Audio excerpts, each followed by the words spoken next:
Hola amigos, ¿cómo están?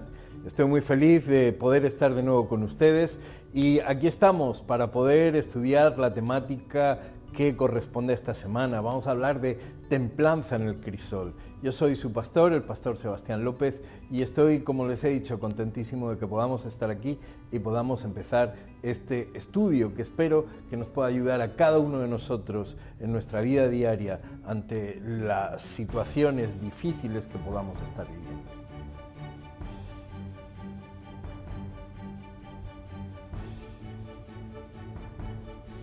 Hoy quisiéramos dedicar este tema a una familia a la que queremos mucho, es la familia Cote, en este caso a nuestra hermana Norma, que está pasando por un crisol difícil. También a James, su esposo, y a toda su familia. Les queremos mucho y deseamos lo mejor para ustedes. Dios les bendiga. Bienaventurados los mansos, porque ellos recibirán la tierra por heredad, dijo Jesús en Mateo capítulo 5, verso 5. En ese discurso maestro Jesús nos enseña tantas cosas, pero hablemos hoy de mansedumbre, porque la mansedumbre se define como soportar el agravio con paciencia y sin resentimiento. Por eso, la mansedumbre es una de las características más poderosas de Jesús y de todos aquellos que decimos llamarnos sus seguidores. Lo interesante es que no es un fin en sí mismo esto de la mansedumbre. La mansedumbre del Espíritu puede ser un arma poderosa en manos de quienes se encuentran en medio del dolor y del sufrimiento. De hecho, el crisol es un buen lugar para aprender mansedumbre de corazón, porque con nuestra mansedumbre, aun hechos pedazos, podemos ser testigos poderosos de Dios. Y hoy quiero preguntarte algunas cosas. ¿Qué relación existe entre el sufrimiento y la mansedumbre? ¿O cómo podemos con nuestra mansedumbre y aún destrozados dar testimonio a los demás? ¿Cómo puede esa mansedumbre ser una fortaleza y no una debilidad en un cristiano? Bueno, pues si atendemos a nuestro estudio y reparamos, por ejemplo, en la vida del profeta Ezequiel, en el capítulo 24 de su propio libro, al que Dios le pide que en medio de su dolor fuera un ejemplo a los demás. Su esposa falleció y Dios le pidió que no estuviera triste frente a los demás. El profeta se convertía así en un ejemplo, porque el templo de Jerusalén iba a ser incendiado y destruido el mismo día de la muerte de su esposa, el 14 de agosto del 586 a.C. Y Dios pide al pueblo que miren a Ezequiel y que obren de la misma forma. Dios permite que ocurran cosas en la vida de sus hijos para que, enfrentando el sufrimiento con fe, puedan llegar a ser ejemplo de su gracia y de su cuidado a otros. Mira, cuando ocurren las desgracias, lo natural es sentirse enojado o herido con estas situaciones. Pero tarde o temprano la vida misma nos quebranta a todos. Piénsalo, ¿es que no has vivido alguna experiencia en este sentido? ¿Pudiste aprender alguna lección de ello?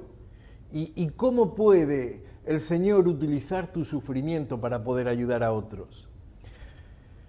El caso es que esto nos debe hacer reflexionar. Mira el ejemplo de Moisés. No sé si recuerdas cuando él baja del monte con las tablas de la ley y se encuentra al pueblo adorando a ese becerro de oro que habían construido. Al ver al pueblo tan rebelde y tan duro de corazón, Dios le propone al mismo Moisés acabar con ellos y darle otro pueblo diferente. Pero él dice no. Él rechaza el planteamiento y lo que hace es postrarse y pedir misericordia para que todos los idólatras que están ahí puedan recibirla. De esa manera, Moisés puede expresar ante aquellos pecadores y ante la grandeza de Dios la compasión que existe en su corazón.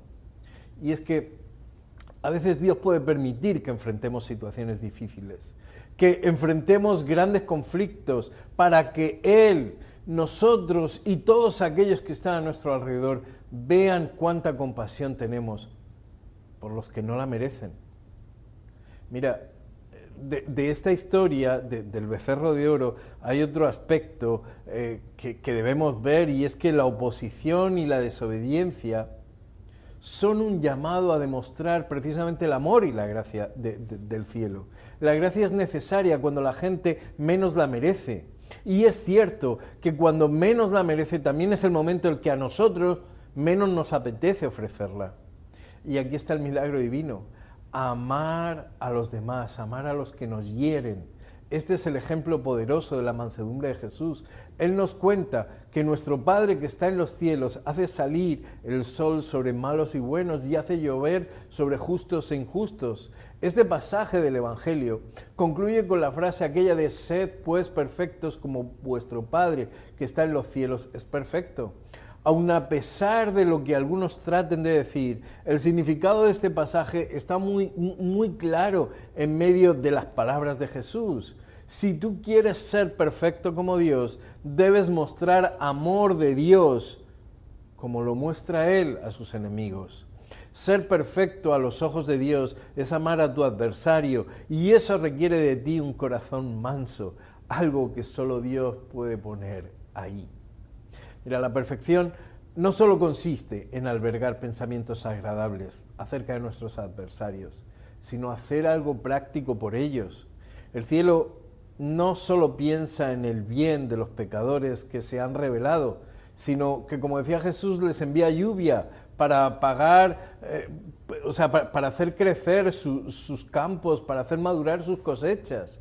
Jesús nos enseña a llevar a cabo actos de amor en favor de aquellos que se oponen a nosotros, pues solo así se refleja el amor del Padre en nuestras vidas. En muchas ocasiones el amor puro es verdadero, el piadoso se ejerce precisamente bajo presión. Jesús no nos enseñó que la vida fuera fácil, está llena de situaciones injustas, lo cual implica que como cristianos debemos estar abiertos a la posibilidad de que, al igual que Jesús, no siempre nos salvaremos de la injusticia. Pero el ejemplo de Jesús nos enseña que el Padre Celestial siempre está a nuestro lado. Y es que la mansedumbre no trata de defenderse de la injusticia, sino que confía todo el asunto a Dios. Así lo enseñó Jesús cuando lo hizo en el Sanedrín ante Anás y Caifás. Jesús no permitió que sus razones, y mucho menos que el orgullo, prevalecieran. Al contrario, enmudeció y dejó que todo su honor y su reputación estuviesen en las manos del Padre. El ejemplo de Cristo es magnífico. Muchas veces peleamos para que nuestra justicia prevalezca ante las injusticias de la vida.